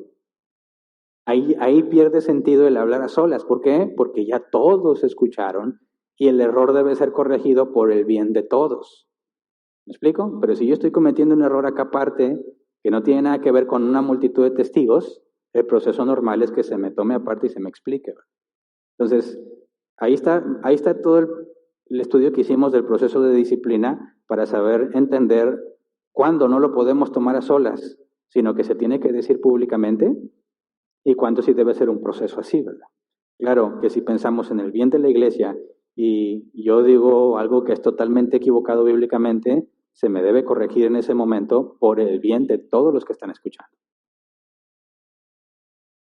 Siguiente, Alex Mares, ¿es bíblico ayunar para fortalecer el espíritu versus la carne? Sí, en el sentido de que si tú consideras que tu carne tiene demasiada influencia sobre ti, tienes problemas para dominar las emociones que tienes, el ayuno es un arma muy útil, usándola correctamente, el ayuno es un arma muy útil para someter tu carne. Pero obviamente no hablamos nada más de que, bueno, no voy a comer y ya me siento mejor. No, te vas a sentir mal, no estás comiendo. Ayunar lo vemos como mortificación, pero sin vivificación no sirve de mucho. Si vas a ayunar es porque vas a dominar tu carne, pero vas a ponerte a hacer lo que es bueno, lo que es correcto, de manera que te sirva para avanzar en santidad. El autoflagelo, es decir, hoy no voy a comer, que se lo entrego a Dios, así por sí no sirve de nada. Ok, tu cuerpo tiene mucho control sobre ti, te domina. ¿Sabes qué? Mi cuerpo me pide comida, le voy a decir, todavía no. Y el cuerpo te va a estar insistiendo, ya dame, me mareo. No voy a comer y no vas a estar ahí acostado, tengo que aguantar. No, de nada te sirve. Eso es como querer agarrar un látigo y decirle, esta va por Cristo y esta también hasta que salga sangre. Eso de nada te sirve. Voy a estar ayunando para dominarme, pero voy a estar haciendo las cosas que agradan a Dios. Voy a estar leyendo la escritura, voy a estar haciendo algo bueno, de manera que mi mente, a pesar de que se enfoca en no darme lo que quiero, hago lo que es correcto. Y esa es la forma apropiada de planear un ayuno, ¿verdad? Mortificación y vivificación juntas. Siguiente, David Horta, ¿qué quiso decir Pablo con no agraviar el espíritu? Bueno, la Reina Valera 60 dice no entristecerlo. Y habla de esta emoción, somos seres emocionales que en un lenguaje antropomórfico entendemos lo que pasa con el Espíritu Santo, ¿verdad? Si tú lo ves en un sentido de que el Espíritu Santo es omnisciente, que obviamente es Dios, Él ya sabe todo lo que va a pasar. Así que no podríamos hablar de decepción o frustración o tristeza porque ya sabe lo que está pasando. Pero para que nosotros podamos entender la manera en que Dios tiene emociones por nosotros o para con nosotros, los pone en un sentido humano. Tú cuando estás con alguien y tienes una buena amistad y te das cuenta que te traiciona, te sientes triste. Y nos permite comprender cómo es que nosotros estamos traicionando al Espíritu Santo cuando decidimos pecar, porque Él está con nosotros, nos aconseja hacer lo bueno y en palabras frías decimos, cállate Espíritu Santo, voy a hacer esto porque yo quiero. Entonces vemos cómo quebrantamos la relación, entendemos en términos humanos, lo entristeces, pero es muy complicado entender cómo es la aplicación en la divinidad de Dios partiendo de esos atributos. Entonces, en términos antropomórficos se nos explica a Dios como si fuese un humano para poder entender lo que está pasando. Siguiente, Pedro Lozano, Pastor Hernán, Dios lo bendiga. Mi pregunta es si una persona ya está siendo vivificado y mortificado, pero ha hecho mucho mal a muchas personas, ¿cómo debe reparar el daño? ¿Debe pedir perdón a todas las personas? Si está a tu alcance, sí. Y tú dices, no, es que estaba en la secundaria y hice esto con un muchachito y tengo que buscarlo en toda la ciudad y encontrarlo y pedirle perdón. No necesariamente, ¿verdad? Cuando pedimos perdón, decimos, estoy arrepentido. Y el arrepentimiento implica que estás dispuesto a reparar el daño. Entonces, si tú dijeras, oye, te quebré el teléfono, estoy bien arrepentido, pero ni siquiera le das 100 pesos para que se compre uno, no te creo tu arrepentimiento, ¿verdad? Y es que estoy quebrado, no tengo dinero, pero si estoy arrepentido, bueno, entonces te doy el beneficio de la duda. Porque si tuviera dinero te daba, no necesariamente es verdad. Pensamos, cuando tenga sí voy a tener ganas de darle. Y luego tienes y dices, no, porque luego se me acaba. Entonces pensamos, hiciste algo mal, repáralo. Restaura la relación. En eso consiste el perdón. Reconoces que hiciste mal, te arrepientes, le demuestras a esa persona que ya no eres el mismo.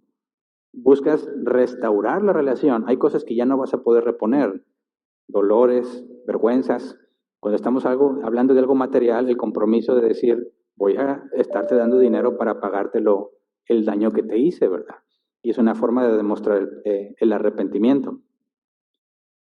Pero habrá ocasiones en las que te das cuenta de un grave error y ya no tienes acceso a esa persona para enmendarlo. O ya no tiene remedio, lo que hiciste lo va a dejar dañado, ¿verdad? Como personas que he visto que tienen accidentes graves por negligencia, por conducir en estado de ebriedad. Si tú eres el conductor y no eres cuidadoso y provocas un accidente por tu negligencia y dejas a tus acompañantes malheridos, a veces sin una extremidad, discapacitados, podrás estar bien arrepentido y jamás vas a reparar el daño.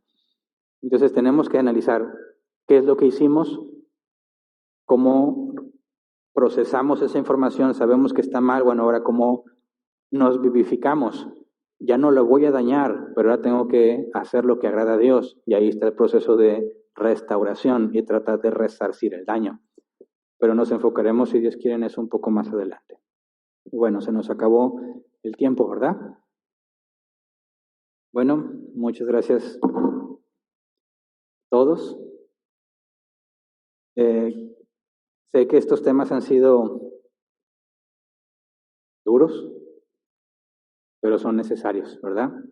No quisiera que pensemos solamente en que aquí venimos a ser motivados y echarle, tú puedes, campeón. Necesitamos la verdad. Y la verdad duele. Y a todos nos debe de caer el saco, ¿verdad? Cada uno sus áreas. Y si reconocemos eso, vamos a poder trabajar unos por otros como hermanos en Cristo. Todos tenemos problemas, ¿verdad? Entiende eso de tus hermanos. Y si yo tengo que trabajar en mí y tú tienes que trabajar en ti, nos ayudamos. Te tolero, te tengo paciencia. ¿No me saludaste?